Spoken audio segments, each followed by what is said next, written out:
Hi, everyone. Welcome to Tech Down Over. I'm the up over here guy, and next to me is Jeff Blanchard. He is the down under guy. How you doing today, Jeff?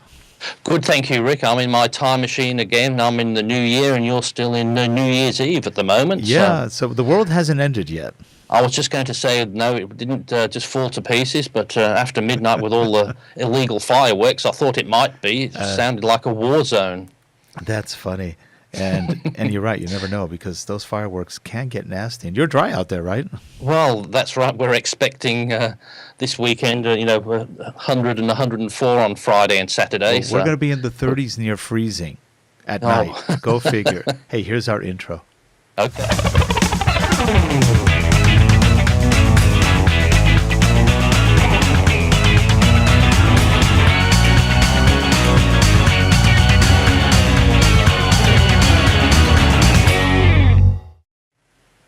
And we're back. Well, today is Happy New Year, Jeff. First of all. Yes, Happy New Year to you too, Rick. We're going to have New Year's Eve here, and you've already had it, so you've party-hardied, and you're still awake and alive to do a show early in the morning. That's right, yes, and do a bit of work just beforehand as well. So. Yeah. Now, just for all those people interested in what we do out here, I'm going to show them the cool shot we put together. So this is the studio. So right now, you're looking at our studio.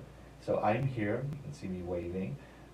In front of me are the controls for Wirecast. I've got one monitor here, another one there. The other one's not doing anything right now because I didn't really need it to. And we've got the camera in front of us, that's right there. TV set over here. On this side, we've got obviously the microphone. This is all our audio gear, if you can see it right here. And then behind me is the actual Mac screen where Jeff is on Skype.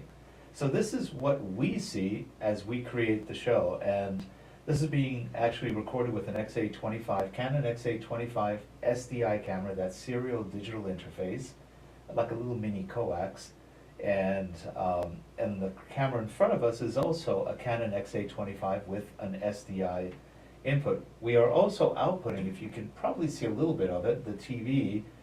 That is what Jeff's looking at when on Skype, so he can see what's going on the show. And so we've got it covered. So this is and the lights we have, you see one of them right there, you don't see the other one. One of that light right there is a ICANN 500 LED light with remotes. There's a hair light over me, and there's another one right in front of me.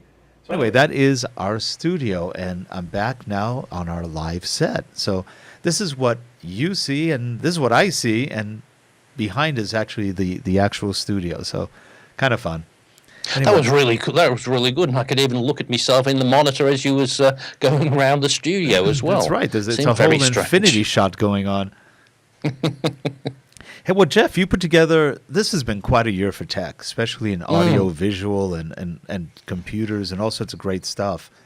And you have a top 10 list, and I'm just going to add a thing or two to it, but do you want to start going through your top 10 list of what you thought were the most technologically cool or advanced things that really got your eye, that you were interested in this year? Well, that's right. Yeah, and as I said on my blog, it's a top 10, not necessarily in any order, but the number one thing that I was on my list was the Canon C100 video camera. And I know we've all been going to and fro about different sorts of video cameras, but I've always had my eye on that one. The reason I like that one is the lenses I've invested in my Canon other cameras fit on this one. And it had a few, apart from the price, there was a few things that I didn't like. And the first issue of it was didn't have autofocus. It had a push focus, but it didn't have a continuous focus on that. It didn't on video? It didn't, no. And but then they did a software upgrade to include a continuous focus. But now the latest release of that camera does have the continuous autofocus on that as well. So it's some of the things that it doesn't shoot in 4K. No, and it doesn't have an SDI output, and it's 6,000 pretty much. Well, yeah. Well, as I said, about $6,000, and that's just for the body. That's the body, no lenses. No lenses with it, and so you'd be up for at least, say, for a half decent lens, about $800 to start off with, anyway. Right. I mean, it looks nice, but some of the reviews I've heard have not been the most favorable. Well, I think I've listened to quite a few, and it depends on what you're using it for. One of the fellas I like watching quite a bit is Moritz Janisch from Germany. He's, he's good. There's a company called Fenchel and Janisch do some excellent reviews, and he did quite a good one on the C100, as well as Philip Bloom did as well. But as I said, Philip didn't like it as much as he could have. Well, he didn't, but one of the things that I did agree with him a lot, he said it hasn't got this, it hasn't got that, it hasn't. Right. He said, but if it did, it would be a C300 or a C500. What do you want? And but they left out things that really, I mean, Canon, come on. Panasonic is starting to kill you guys, and there's a reason for it. They're not leaving things out, and they're a lot cheaper. So that's just one of those things. That's right. So, but as I said, I'll still have a candle there for that particular camera, but I think it will still stay on the back burner and until it came down to probably half the price that it is now. So because I'm working off the XA10, which is still an excellent camera. It's a great camera. Yep. Still can't justify for that. So what we have to find out now is, will Jeff have the hots for the C100 next year? Yes, that's right. Or will I be filming with the C100? That will tell you if I've still got the inkling for it.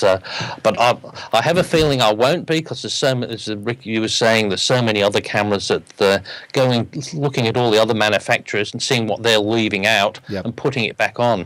We're going back to how it used to be 10, 15 years ago, when things used to come out. They might not have been as advanced, but they had everything you would ever possibly want. Right. And now they've cut them down by a third of the price, but they've also taken a lot of the things off that, say, some people will want. The mass market probably won't, but some of the things that you do need, they have taken off, but I think they're going back the other way. Yeah. So that was my first one, and then my second one was something totally different. Was the Kenovo K7 slider, and why? Do you have that connected right now? Well, that's right. I've got that connected now on there. It's I've really got to disconnect it from here. I've got it on this with the camera now, so I can position the camera. It's quite an expensive thing just to do that, where I could just move the camera manually, because it doesn't really have to move. So I have got myself a couple of extra tripods to take that away, so I can use my normal tripods for the camera. Now that slider goes sideways and up and down? It goes left and right, and it's a 120 centimeter slider. There are smaller ones, but of course, when I see anything, the bigger, I'll have to get the biggest one. Yep. So that's a 120 centimeter slider, and I did buy the electronic motor, the motorized kit with it. Because if you do that, you really do need that, because if you can do a manual slide for quite a quick one, but if you want to do a slow one, it will still be pretty jerky with the hand. You need that electronic one to do that. Then, of course, that was my next item, which sort of complemented that, was the pan and tilt head for the slider, which that's on the camera now, where that allows you to pan and tilt at the same time. Automatically? It's motorized? Yeah, it's motorized, so that's what I've got on there now. So if I go up and down there, that's where so you're doing that by tilting. Okay. Yeah, and that's pan and tilt, and then that's left and right. That's all that's doing there. So, and you can put that on the, you can set a routine, so you can set it to go from left to right, and while it's doing that, pan from top to bottom, left to right as well. So you can get some great shots like that for normal video, but the other great thing with this is it's also got, with the controller, it connects into my DSLR and will do time lapse. So it will control the camera, so you can have it move a millimeter every 20 seconds or something, even in the pan and tilt. So rather than just getting a standard time lapse where they're great, but it's got that movement in it as well. So it is a great unit. And also as well, what got my attention being over here in Australia is Kenovo was about the only company I could buy anything off that had free international delivery. Interesting. So it did save me about $200 in shipment. Now, how much is that slider? Well, this slider, I think, in your dollars, would probably with everything about $700. 700. Okay. But to tell you, that was one of the things I was writing about in my blog was why I liked it as well. It's so solid. There's no way you're going to break it. It is so solidly built. But the downside of that, you've got to take it with you somewhere. It is heavy. But I think any slider, they're not going to be easy to use anyway. Now, but I think it's well worth it to get the shots. In inches and feet, that's about 5.5 feet? What's that? I'm not too sure, because they talk about in centimetres, and everybody talks. What was it in probably centimetres? Be about 120 centimetres. 120 centimetres, so that's longer. Yeah. So divide that by 2.5. You can see the way Australia, we've been brought up with the metrics, and we've never talked about the other one, so I have no idea. Sorry. Yeah, we should be on metrics, but we can't seem to figure it out. I've lived in metrics for a long time. I prefer metrics. It makes sense. It's much easier to figure it out. I did have a look. There was on my blog there was a nice video on how to do the pan and tilt head, and this fella is doing a little filming in Italy, and it just shows you how much rigmarole there is to do it. But as I said, some of the times, as you know yourself with video, you can get a great video camera, but it's the other things that make up the quality. It's the sound and also the how the shot looks. Yep. Not so much the quality, but just the panning and tilting and the sliding really do make a difference. Sure. But that, I should say, that's probably one of my New Year's things that I must get into, is going out with this a bit more. It's a bit easy to say, I can't be bothered, I'll just take the normal camera, but you do miss out on a lot of good shots. Right. So what's your number 3 item? What's my number 3 item was looking at, and it's one of your ones that you do have. It's the Panasonic GH4, the 4K camera. Yep. And what that I looked at that because I wanted to get into the 4K filming, and I liked the fact that it was a mirrorless 4/3 camera, so it's very light, and it had all the extra lenses. And you've got that, and you're very happy with it, aren't you, Rick? It's a very good camera. What I find is that it's clean. It does a very good job with video. The video quality is amazing. I would say you can be a mediocre video person, and it'll still make you look good. Yeah, and it does a good job. Now, the GH4 was revolutionary for what it did. It's the first professional, prosumer, but really more professional camera that for $1,600, body only, gets you 4K at a pro level with advanced slow motion, great codecs.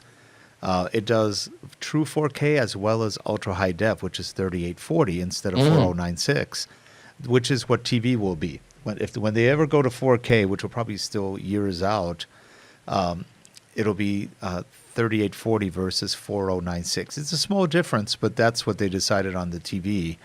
And it is clean. It's a very clean interface. It's easy to learn how to use. On the whole, very nice piece of work. I bought a 12 to 32 millimeter lens, or 35 millimeter lens, I think. It's great. It's a really nice, sharp lens. I have not yet bought the Metabones adapter for it, which would let me use all of my EF lenses.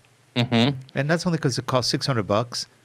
And I don't think I only have probably 1,200 in lenses or 1,500 in lenses. I don't have that much in lenses, so it's not worth it. It wasn't worth it almost. So if you have a lot of lenses, or if you have special lenses, it doesn't work with the STM lenses, the stepping lenses. It only works with non-motorized lenses. So and the EF do a good job for autofocus and everything else, but it also gives you, on any lens you have, one extra stop, an f-stop of brightness. So if you have a 2.8 lens, you can have a 1.8 lens. That's not bad. And the only thing that sort of that was the thing for me is the extra lenses. So Panasonic, with they're making a good product now. They probably did themselves a disfavor by bringing out the FZ1000, which was sort of like the similar sort of camera but with a fixed lens, and with the budget, and that was just around about $1,000. So I did jump in and get that to get my feet wet into the 4K market, because it was just quite Beautiful video too. Yes, and I did a good video, and it does an excellent shot on there. It's and the thing is, I like with those, they're just so light to carry around. There are better other cameras that you want to do bigger things with, but you won't take them about. But that, I had to keep checking my camera bag to make sure I'd put the camera in, because I thought there's nothing in this bag. It was just so light. So that was just a bit, I just had to keep checking. But I'm so pleased with it so far on that. Yep, those are good cameras. And then with number 5 on that was one of the, was just probably just a smaller one, but was more so I bought myself an EF lens, a 24-105 f4 lens for my Canon camera. And with me loving the C100 so much, I justified that to myself. Well, if I get the C100, I can use that on it. Yep. So that'll be cheaper. But it's a great lens for me to have that stops you from having to change lenses all the time when you're in positions where you can't change it. I was always having the problem, I'm too close to it, I've got the zoom lens on, I've got to change back, put the other one on. This one is a really good all-rounder. I still haven't probably used it to its fullest yet, but it's just quite a lovely lens. And also, I had to buy that because you gave me a lens hood when I was there, and it fits that. So I just bought the lens to fit the lens hood you gave me. This is the bigger lens, right? The 77 millimeter. Those are nice. To put that one on there. But that's been really good, and with the doing some of the time lapse I'm going to do with that this year with this slider, hopefully that will make a good road into that. So that sounds great. So that's number 4, right? What's number 5? I think that was number 5. Oh, that was 5. Okay. Number 4 was a Panasonic camera. So number 6 we're on. I'm getting, as my choices go up, I'm getting dearer and dearer by the sound of it. It's the DJI Ronin. And I don't know if you've heard of the Movi camera stabilizer, but that's been the one that's out there in all the Hollywood things that they're using. But that's still about $15,000-$20,000. Yeah, it works great, but it is very expensive for the high-end user. But the DJI Ronin camera stabilizer is around about the $4,000. Right. Still quite a lot of money, but when you see what it does, it's quite excellent, because we've all played around with the steady cams and that, but they do a great job, the steady cams, but you really have to know what you're doing. And that can go up to 10,000 on some of those steady cams. They can, and there's some monstrous, and there was this Ronin, and it's very easy to balance. I mean, it's all the electronic motors on there that's stable with it's a 3-axis brushless gimbal. And it's just such a great job. And one of the only downfall with it is if you don't balance it correctly, it will still work, but the battery life will run very short. But you balance it, take 5 minutes to balance it, you should get about what they're saying, they're getting about 3 hours out of the unit as well. Wow. But it does come with the remote control unit. So if you're like me, if you're a one-man operation, you can use the Ronin, carry it around, and it does an excellent job. But also you can hook the handle in a tree. And if you film yourself, you can do the pan and tilt of the camera. So it's like having your slider all in one unit. So you can justify it without having to have a slider. You can do similar sort of shots to sliders by just moving the camera. It's so steady. Right. That as I said, that really has got my attention. And as I said, that's about I think about $3,500, something like that at the moment. But it will support cameras up to 7 kilos or 16 pounds. Right. But as you've learned with certain cameras as well, yes, it will carry that, but you've got to lift that and carry that. So you make sure you're fit enough to carry it around, because it doesn't carry itself. Right. Okay, that was 6. 6, yeah, and then number 7, and number 7 is one that I think you might like a little bit, Rick. It's a Panasonic HCX 1000 4K video camera. Yes, now I just got that one. Yeah, and that's so. For those who don't know, Rick and I just thought we'll just have a little chat for 5 minutes, and 2 hours later we were still talking about the HCX 1000. Yes, and our wallets are getting thinner as we go. and I had to look it up on the internet. That one cost me $3,500, so it was $34.99. So, but I tell you, it's a heavy camera. It's not light. It's about 5-6 pounds, probably maybe even more. But it is. They thought of everything. It's got. It's as good or better than the older ergonomics of some of my Canon cameras, like the XH-A1 back when, about 5 years ago, 6 years ago, which had the 3 rings. It's got a focus ring, an iris ring, and a zoom ring. It also has just a lot of other features built in, 2 SD cards, so you can do relaying and other things like that. It also has one feature which is kind of cool. It has a constant filming mode, even though you're not actually filming, so you never lose a shot. Yeah. Interesting. I haven't really tried to see how that works or if it's a lower codec or anything, but as a camera, as a video camera, I'm impressed. It feels good. It looks good. It shoots really good footage. The lens on it, it's a Leica lens, and Leica makes great lenses. I mean, the Germans really do good optics, and it just is beautiful. And you can't hear it. There are 3 motors in that lens. You can't hear them.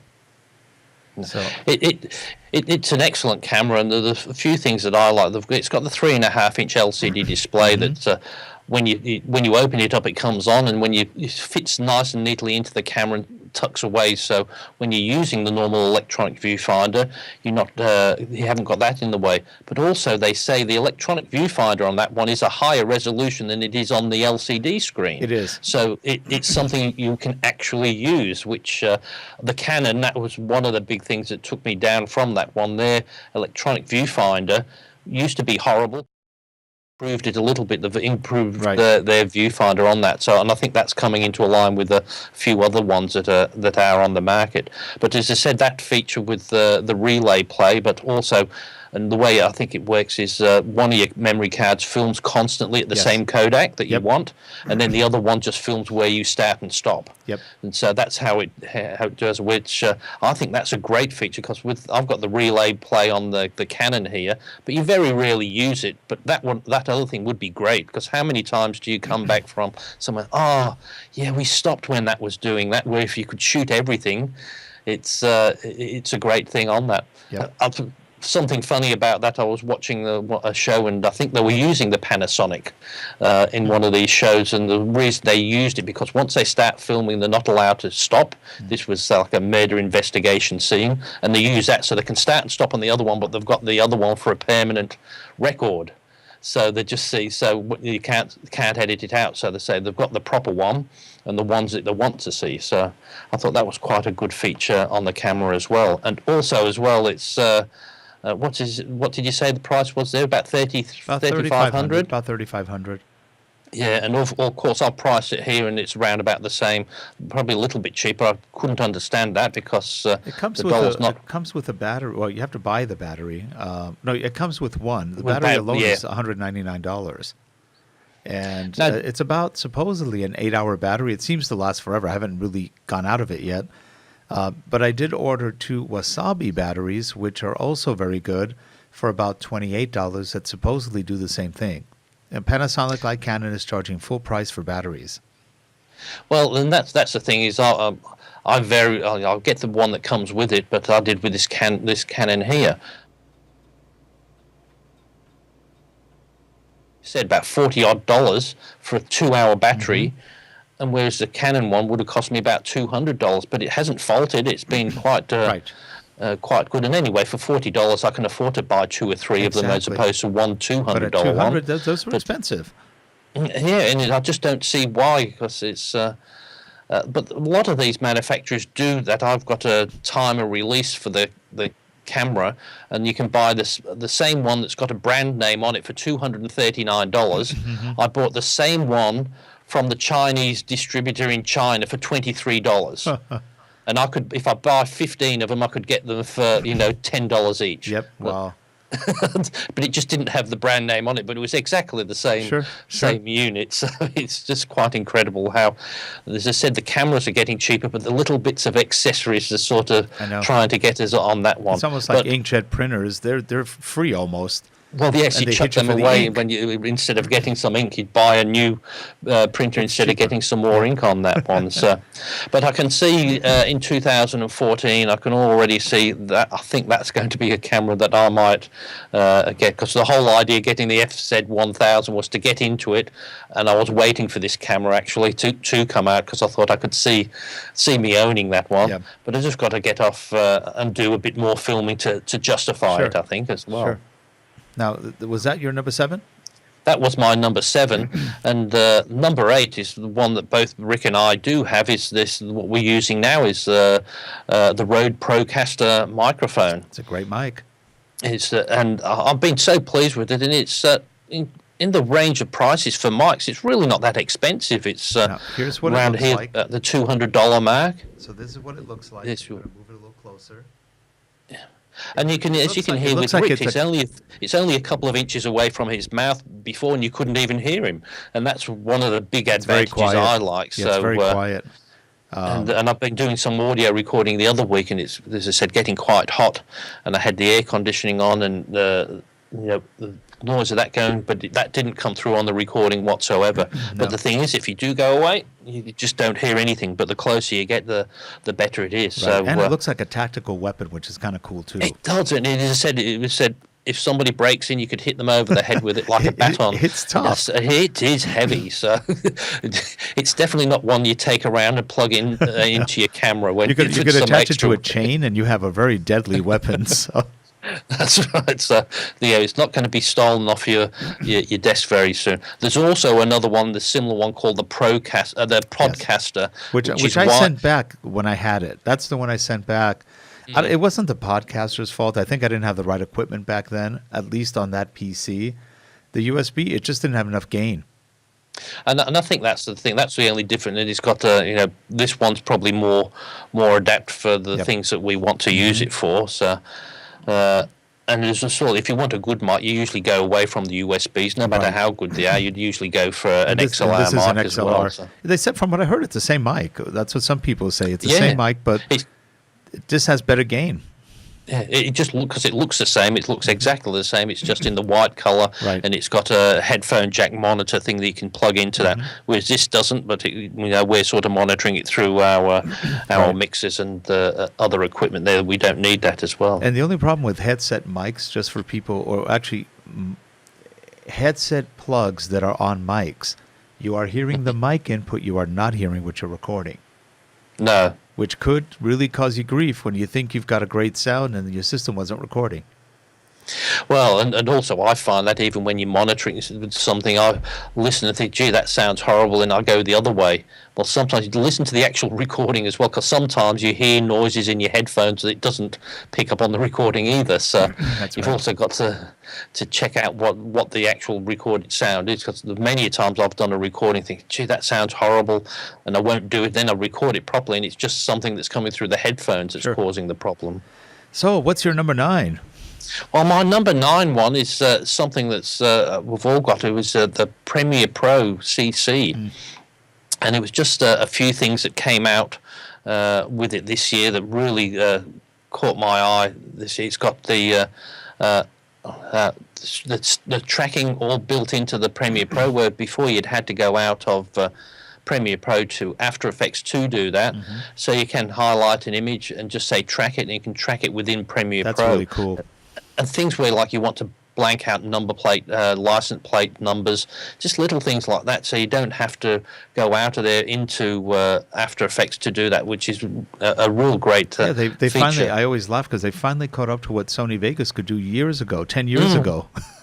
And it's amazing, all these things that the chopping and changing, the things that have been in Final Cut now they're in Premiere Pro, but they're all they've got to keep up with the latest things. And they've always had the master adjustment layer, so you do an adjustment layer and it adjusts everything underneath it. But what you can do now, you can do an adjustment layer on a shot. So if you use you've got a 20-minute sequence that you've broken down into 50 separate little shots, you can do an adjustment layer just on that shot and adjust it. So every time where you've cut and paste that into your project it will do that. So if you find, and because it will always be the same, so you don't have to, where you did previously, if you'd cut it up into 50 shots, you'd have to adjust 50 separate shots. Yep. And then if you decide, oh, I don't like that, I want it a bit more bright, it's hard to do that, and it will go through and adjust it all in your project as well. So yeah, and they have the best render engine too. It's just amazing what they've done with that Mercury render engine. It's so clean, even editing. It is, and another thing was good with that. I always used to not like that. I had a project open, and if I wanted to see something else, I'd have to close that down and go into another project. Right. What you can do now, you can open multiple. You can have your working project. You can have another sequence and project open at the bottom, just a read only. You can't write to it, but you can drag and drop scenes from one project into another, into your other timeline. So that's been a real great help. So if you've got like an opening or closing, oh, I've got that in there, you can just drag and drop it into your timeline. So there's been some really nice features on that I really like having on that. What did I say there? I said something about live text templates was another leap forward for Premiere Pro. Yeah, so what that is you go and spend time in After Effects creating a lovely, lower third animation text. So if it's got my name, squiggling down the bottom on that, then you go into put it into Premiere Pro. That's fine. Then you used to have to go back and redo it again. You can save that as a template. So all you need to do in Premiere Pro now is say, what's the name, just retype the text, and then it's there all the time. So they've had that sort of feature in Final Cut Pro for ages, but that's a great feature to bring across into Premiere, because people don't like to be jumping from one to the other. Usually the After Effects people stay in After Effects, and it's usually the Premiere people will get the stuff from the After Effects people. Yep.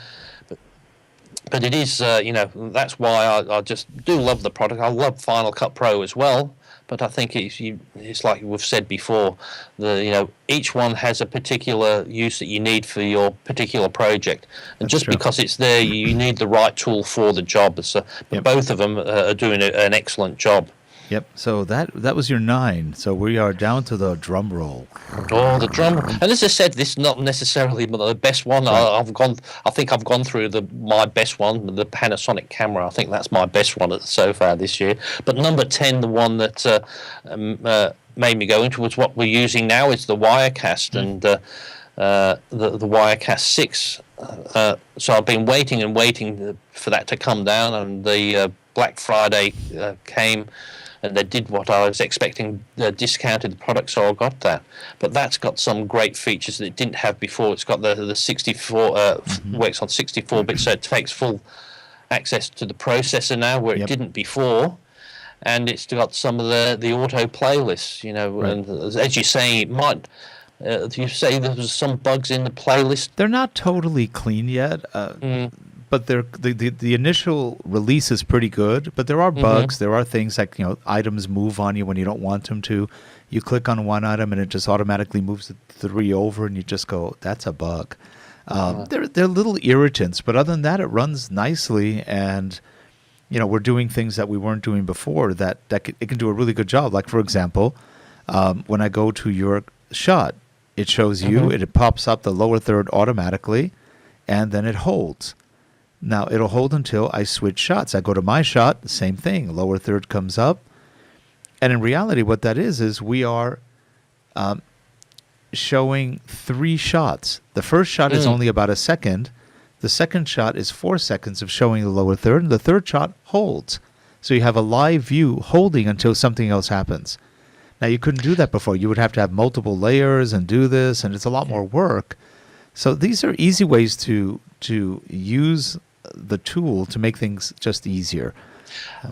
And I found I did, when you're on your own doing this, I did a little sequence to, I showed you that little intro I did, but you time it out so you can do, because when everybody will see you flicking buttons, no matter how much you think you're not doing, people will see you clicking buttons. Sure. Whereas if you've got it on a timeline, you can see it change, and you just time it, and it just does it all by itself. So it really has been, and I'm sure Wirecast is one of those products that's aimed at a single man operation most of the time. Right. I would think wouldn't think there'd be a lot of people that have, a crew of 2 or 3 people. Yeah, so this is your typical Wirecast kind of opera. Well, maybe not typical because we've got a lot of equipment and everything, but this is a typical Wirecast kind of install. This could also look like a TriCaster room. It could look like a vMix room. So, we have vMix now, by the way. We bought it. So you've added Wirecast, and I'm adding vMix to my top 10. So I have Wirecast 6, and I also have vMix now 14, which is the 4K version. That's pretty cool. I don't know if Wirecast does 4K, actually. I don't know, but I know that the vMix, that's one of the big things it does do, and it's not that much difference in price, I don't think, is it? No, it's about $6. In US, it was $630, 700 Australian. Well, that's still not bad, really, and that's outright, and that's but that's got everything with it. Both are very good tools. And we sold our Wirecast to a wonderful minister he's a pastor, and he's now a fireman, but he's going to be retiring, and he's going to dedicate himself to being a pastor. And wonderful guy, Arthur Greer. He is Good Ground Ministries, www.goodgroundministries.com. Wonderful person. He's going to do good work with it. I'm hoping he has a lot of fun with that TriCaster and just enjoys it. I think he was excited. So we gave him about 6 hours of training on it, and I think he's going to run with it. Oh, that's great. It's always good to see if somebody else gets the advantage out of it. Yeah. So. Yeah. Now, was that your 10-item Wirecast? That was my 10-item, yeah. Okay, so I'm going to add a couple of items to that. Oh, good. I'm going to add the new iMac 5K. That's pretty cool. At first I went, man, who cares? Then I saw it, and I went, ooh, I want one. It's pretty. It looks nice. The screen is really sharp. It just looks very good. Another thing that just came out, and I'm going to put these in the top list, Samsung just came out with 3 4K monitors. One's 27-inch. The other 2 are 32-inch. They are gorgeous. I don't know the price on them yet. I haven't found that out, but I imagine they're in the $500 to $1,000 range, if not more. The 32s look great. They're 5K monitors. They're probably over $1,000. And they have a lot of features to them, but absolutely gorgeous looking monitors. One of them, I think maybe 2 of them, of the 32s, can actually have 2 full 720p screens running at the same time, or 4. So it's pretty interesting what they can do.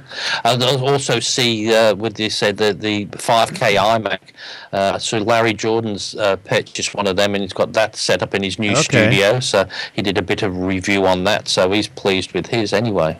Next time you come out here, we got to go visit him. Yes, that'd be great. They said, come on visit, so we will. And as I said, he's got his new studio there, and he had I think, an open invitation when it first opened just the other month. I think, he's got his a proper studio set up now, so I think he's really happy now. That'll be great. He's got about as much, I think, footage as we do now, about 2,500, and so he's got a lot of room to play and have some fun with. So I'm dying to see what he did with it. It sounds fun. Yeah, by the sound, I think it had a proper fitted out. So I think it was a studio before, by the sounds of it. But yes. Be interesting to see what it's like. This one gives him more room. Because I still love Larry's webinars and his training. He does such a great job. Yep. And don't forget Debbie Price. She's awesome. No, that's right. Yes. I like her. So I like her newsletters. And I'll tell you, I love they did such an excellent coverage, and she did a fantastic job at NAB this year. Because Larry did so many shows, and I don't think he would have been able to do it without her. It's amazing. Her help, but they did such a wonderful, and it was so interesting. Some of the things I'm not interested in at all, but I listened to it because Larry had a great interview, and it was just really interesting seeing them talking to the people from Panasonic. And he had some great interviews with that. And we are talking about Larry Jordan, a very well-known video editor, film producer. He has been doing training for a long time, some of the best training on Final Cut Pro, Audition, Premiere Pro, and many other things. He's just a walking encyclopedia. But you can find him at www.larryjordan.biz and sign up for his stuff. Tell him we sent you. And it is fantastic. I mean, you can't get, and any time you want to know something, watch one of Larry's training sessions, because you just get it. It's just so entertaining to listen to. It's not a boring, just sitting showing you what to do. He really does make it entertaining. Yep. And he just really knows his stuff very well. Now, I'm going to add another thing that you didn't add. I was surprised you didn't add this one, and that's the Samsung Galaxy Note 4, which is an absolutely awesome phone. Well, the only reason I didn't, because I thought there was lots of things, but I thought I've talked about that so much already. I thought it wasn't fair to do that, but it is an excellent phone. I've got I don't know whether you have just one disappointing thing with it, and I think I'll see a few other people have that. It's the best phone out, and they do all these great phones and these great displays, but they make them so high res, the displays, that it eats up the battery. But I can get a whole day on it, with it on. I'm very lucky if I get, by the time I get home, if I've had it out all without on the charge, it'll be down to about 15% by about 7 o'clock at night. See, I usually get up in the morning. I get up about 6:30, 7. It's fully charged, and when I go to bed, I've usually got 35-40%. Well, I better check to see, because I've checked all the maybe you have some actions on it. notifications, something going on that's just eating it. Yeah, because I don't have Facebook on it and eating that. I don't have it getting my emails, because I'll just go and get that. The only thing is Twitter, but that's not much. That's not too much. And I do keep mine bright. I keep mine almost full bright. So. And I've got mine on the auto dimming one, so it auto dims. Depends on the light. But I'll just have a look. But as I said, I've heard a few people saying, they've got these great phones and they've got extra battery power, but they make the screen. You really don't need it as it is an excellent viewing screen, but I don't think you need it as good as it is. Yeah. But I must say, I'm so pleased with that phone. But I'm still having I don't know whether I'm getting used to the big phone or not. Right, but on the other hand, the jury's still out on that. The Apple phones have very poor battery life. That's the 6 and the 6 Plus haven't been rated as very high. Now, I'll also include 2 tablets in my top 10, and I'm not going to go through a whole top 10 because I agreed with most of your top 10. But one of the things that the iPad Air 2 is incredible. It's fast, it's thin, it just has a long battery. Pretty happy with it. I also bought the 8.9-inch. Or 9.8 inch, whatever, the bigger one. Kindle, the Kindle HDX, the second generation, 2014. I like it. I love the Amazon ecosystem. So by being in that ecosystem, I don't mind. Every time I buy a book, it gives me all my other referrals. Hey, you might want like this one, this one, this one. It still has some of the best audio of any tablet. I think it's better than the Apple because it's surround sound. You really get that 5.1 Dolby, which no one else really has. So very happy with the Kindle. Also, as well, Rick, you said with your iPad Air, I don't know if you've tried it. I have with Wirecast, but they've got an app for that now, so you can stream that in as a camera on your network. So I've tried that. That works very well for your iPad. But I heard iOS there is about a 1 or 2 second delay. That's what I've heard. Yeah, so there is a bit of a lag. If it's probably okay but not like if we were doing one-on-one like this and we're expecting a response immediately. But if you're just interviewing somebody and they're going to talk, as you said, you can set up the delay a bit more to increase efficiency. But as I said, it's not too bad. I've had a try of it, and I put it in the backyard as well while I was in here to see how far I could get. So. That's pretty good. But I didn't want to leave the iPad Air out because I'm sure somebody would have stolen it. Well, Jeff, I think we are at the end of our almost hour. And again, I want to wish you a Happy New Year. And all you guys in the chat room or watching the recordings afterwards on Vimeo, thank you so much for being there. We appreciate your comments, your feedback. And we look forward to a fun 2015 with more tech, more fun, and just hopefully a better, more peaceful world. Well, Jeff, have a Happy New Year again. I know you already had it, but have a good year. And I hope we see you down here this year, too. Well, I'm planning on doing one trip if I can, and I was just saying before, I don't know if it's for the Devland conference or whether I should do for the NAB for looking at gear. Yeah, it's a toss-up whether you do that because the NAB certainly has a lot of gear that we can't afford to have a look at. That's true. Well, anyway, have a good one, Jeff. And for all you guys again in the chat room and watching the recordings, You too. Have a great one, and we'll see you next year. Or actually, Jeff's already seeing you this year. Yes. We will see you in 2015. We'll catch up to Jeff soon. And have a good one, everyone. Bye-bye. Okay, bye for now.